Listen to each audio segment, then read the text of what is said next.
परम पूज्य गुरुदेव और वंदनीय माता जी के चरणों में कोटि कोटि प्रणाम। आप सभी को प्रणाम। सच्ची घटना पर आधारित पुस्तक अद्भुत आश्चर्यजनक किंतु सत्य में आज हम सभी सुनेंगे। और तबादला वरदान बन गया। केपी पांडे आईएएस पटना बिहार बताते हैं कि सन 1976 के आखिर में मेरा तबादला चाईबासा में हो गया। यहाँ आने के लिए मैं मानसिक रूप से बिल्कुल तैयार नहीं था। आरंभ से ही गुरुदेव से और उनके मिशन से इस प्रकार जुड़ा रहा कि विभागीय जिम्मेदारियों को पूरा करने के बाद जो समय बचता था उसमें मिशन का काम किए बिना मुझे चैन नहीं मिलता था। किंतु उड़ीसा की सीमा से सटे इस क्षेत्र में मिशन के कार्य कर पाने की संभावना नहीं के बराबर थी।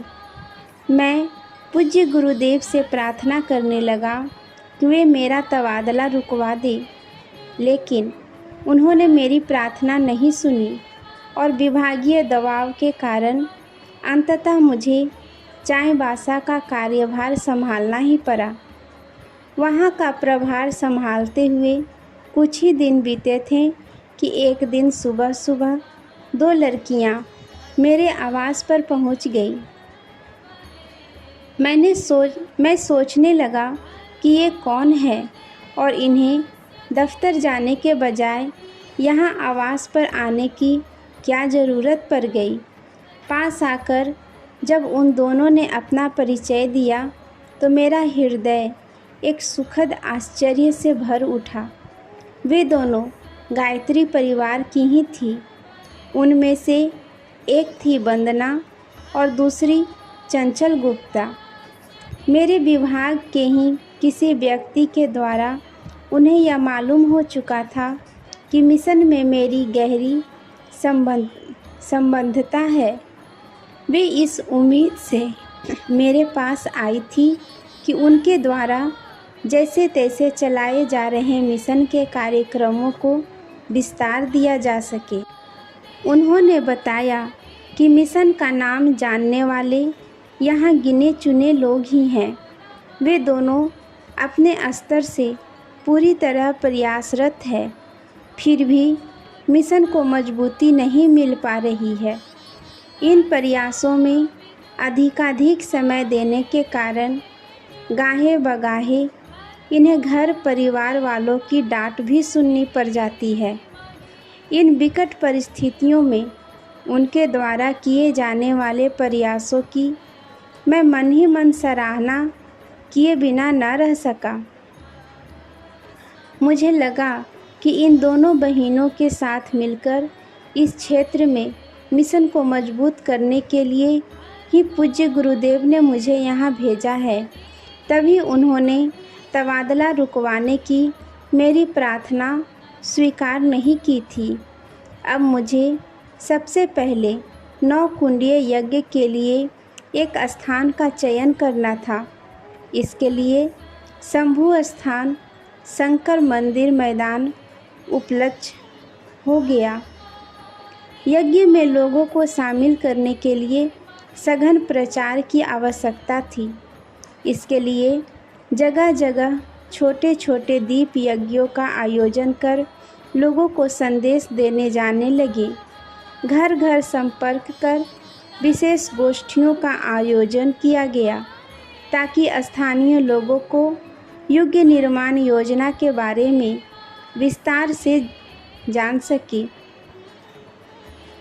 इधर लोगों के बीच प्रचार के कार्य चल रहे थे, उधर कुंड निर्माण से लेकर साधन सामग्री जुटाने का प्रयास भी किया जा रहा था। यज्ञ की तैयारियों में शुरू से अंत तक कहीं कोई अड़चन नहीं आई। चारों ओर से सहयोग की बारिश होने लगी। भोजन प्रसाद की व्यवस्था श्री रूटगा ने की। दीप यज्ञ और हवन के लिए घर घर से आमंत्रण आने लगे। विभिन्न व्यावसायिक ग्रुपों ने भी सहयोग का हाथ बढ़ाना शुरू कर दिया। मारवाड़ियों के एक व्यावसायिक प्रतिष्ठित कोल ग्रुप द्वारा दीप यज्ञ का आयोजन किया गया। अंततः यज्ञ इतने भव्य रूप में संपन्न हुआ जिसकी कल्पना भी नहीं की गई थी। इस यज्ञ के दौरान ही शक्तिपीठ की स्थापना की बात रखी गई।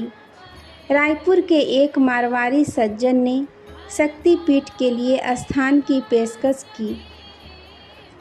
3 कट्ठे के अहाते में बना हुआ 3 कमरे का मकान, चौड़ा बरामदा, अहाते के अंदर ही चापाकल स्थान के उपलब्ध हो जाने से शक्तिपीठ के निर्माण का कार्य द्रुत गति से चल पड़ा। 18 जनवरी 1996 को भूमि पूजन हुआ। एसपी रामजी साहब ने शक्तिपीठ के लिए निर्माण के लिए विधि पूर्वक भूमि पूजन किया। यह भूमि दरअसल एक बहुत बड़े भूखंड का हिस्सा थी। उस पर काफ़ी दिनों से कोर्ट में केस चल रहा था, जिसमें पूर्वोक्त मारवाड़ी सज्जन को कुछ इस तरह लपेटा गया था कि भूमि पर उनका अधिकार साबित होने की कम ही गुंजाइश थी। प्रतिपक्ष की जोर तोड़ के कारण स्थिति कुछ ऐसी बन गई थी कि उनको जेल भी जाना पड़ सकता था। ऊपर से स्थानीय भूमाफियों द्वारा उन्हें जान से मारने की धमकी भी दी जा रही थी, जो उस भूमि पर कब्जा करना चाहते थे। शक्तिपीठ के लिए इस भूमि को दान में देने की मौखिक पेशकश करते ही परिस्थिति कुछ इस प्रकार पलटती चली गई कि सारे विरोधियों के सब प्रयास धरे के धरे रह गए। केस की दिशा ही बदल गई और निष्पत्ति मारवाड़ी सेठ के पक्ष में रही। मारवाड़ी सेठ की वर्षों से चली आ रही इस समस्या के बारे में एसपी साहब ने मुझे तब बताया जब इस विवाद का निपटारा न्यायालय द्वारा पूरा हो गया। जब स्थानीय लोगों को इस बात की जानकारी मिली तो सभी एक स्वर में कहने लगे कि ऐसे जटिल मुकदमे का फैसला मारवाड़ी सेठ के पक्ष में होना उनके द्वारा शक्तिपीठ के लिए भूमि दान का ही परिणाम है। खुद एसपी साहब भी इस निर्णय को लेकर आश्चर्यचकित थे। पूरे क्षेत्र में चर्चित इस मुकदमे में मारवाड़ी सेठ की जीत से चारों ओर गायत्री माता और गुरुदेव की शक्ति की चर्चाएं होने लगी। इन चर्चाओं को तब और बल मिला जब अनायास ही वंदना के लिए रिश्ता मिल गया और उसकी शादी हो गई। एक पैर से लाचार होने के कारण उसके लिए रिश्ता मिलना मुश्किल हो रहा था। यही कारण था कि 25-26 वर्ष की हो जाने के बाद भी उसकी शादी तय नहीं हो सकी थी। शादी को लेकर उसके माता पिता के लिए भी यह एक सुखद आश्चर्य की घड़ी थी।